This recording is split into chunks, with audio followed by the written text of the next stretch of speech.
Hey, first grade, I brought a book here today. It's called Annie and the Snowball and the Magic House by one of my favorite authors, Synthia Rylant.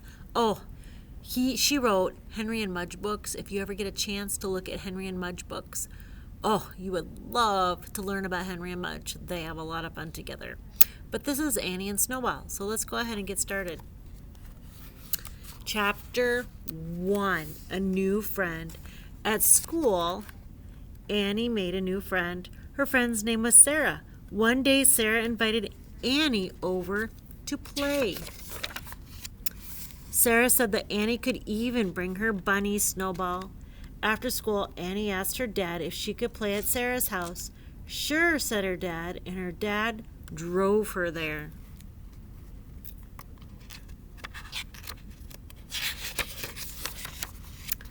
Sarah's house looked like a gingerbread house. Wow, said Annie.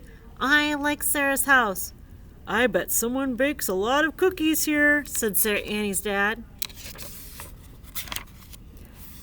He knocked on the door. When it opened, Sarah was there with her mother. Sarah's mother was very friendly, and she invited Annie and her dad and Snowball inside. Wow, said Annie.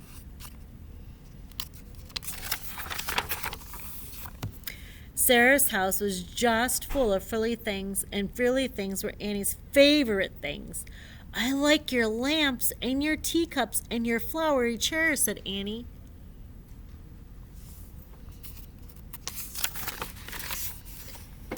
Thank you, said Sarah's mother with a smile. Sarah and I enjoy being dainty. Me too, said Sarah. Sarah's mother gave Annie's dad a plate of sparkly cookies. She told him she would bring Annie home when it was time for dinner. Annie's dad was very happy with his cookies. When he left, Annie said to Sarah, "So what shall we do now?" Sarah smiled. "I have an idea," she said.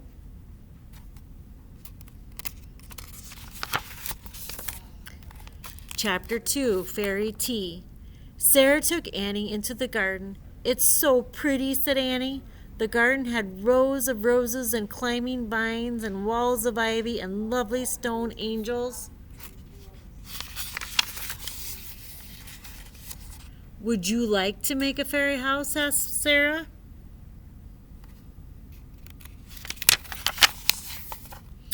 Fairies like to have their tea parties, and they need a special garden house just for fairy tea, Sarah said. Annie smiled. Already she was having so much fun. Snowball was having fun too. She was nibbling on the lavender.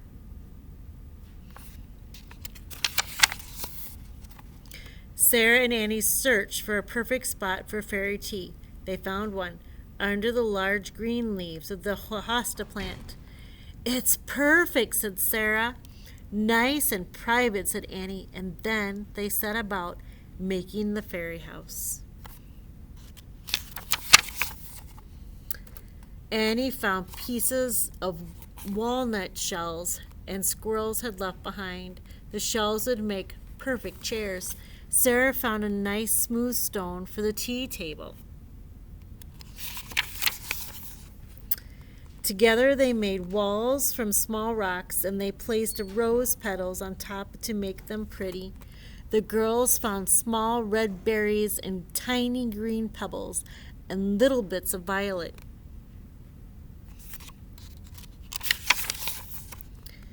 They found bird feathers and tiny pine cones, and they found a bit of bark with a hole in its center. It was perfect for a fairy door.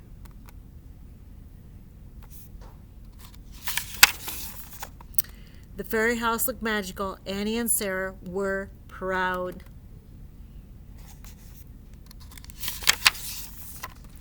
"I wish fairies would invite us for tea," said Annie. "Maybe someday they will," Sarah smiled. "In the meantime, would you like some cookies and milk?" "Yes," said Annie. She blew a rose petal off Snowball's nose and followed Sarah inside.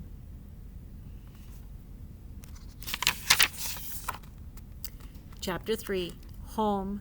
When Annie arrived home, she had a filthy hanky that Sarah's mother had, a frilly, not filthy, silly me, a frilly hanky that Sarah's mother had given her, and a handful of radishes for Snowball.